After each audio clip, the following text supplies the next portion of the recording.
Good day to all employer in Hong Kong. My name is Sharon Samblasinho. I'm from Oroqueta, Misamis Occidental. I'm 43 years old. I am married. I have 4 children. Ages are 18, 13, 11, and 9 years old. They are all girls. My highest education attainment is a caregiver. My hobbies are cooking and playing volleyball. My work experience there in Kuwait 2 years and 3 months. I serve 6 members of the family, 2 adults, 4 children.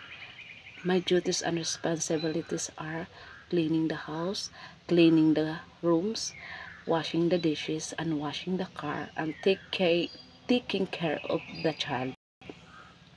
Then another experience here in Philippines, I served 6 members of the family, 3 members of the family, 2 adults and 1 child.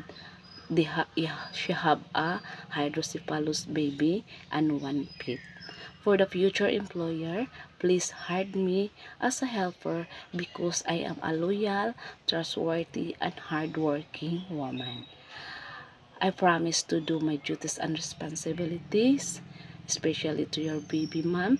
Thank you. I'm looking forward as soon as possible. Thank you and God bless you.